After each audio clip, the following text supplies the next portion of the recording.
坐監㗎喎。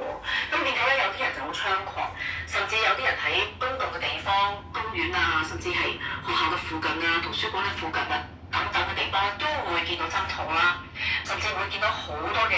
露宿者啦。咁因為佢哋吸毒而導致到佢哋精神失常。咁而佢哋係流連街頭啦咁樣。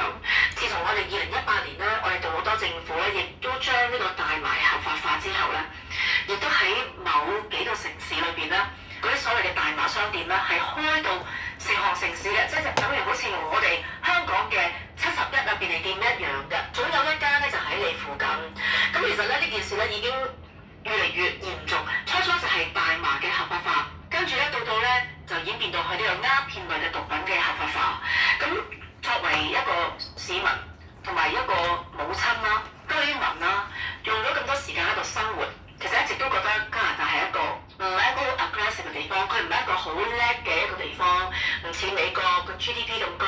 亦都唔係一個好偉大嘅工業國。但係咧呢度係真係比較平靜啦。生活得好愉快啦，好 peaceful 啦，大家都好有禮貌。但係自從咧呢啲所謂嘅杜魯多政府嘅政策咧開始咗之後，我就發覺咧越嚟越咧係多罪案啦，多人吸毒啦，多人死亡。嗰陣時我一直都有留意住嗰啲死亡人數。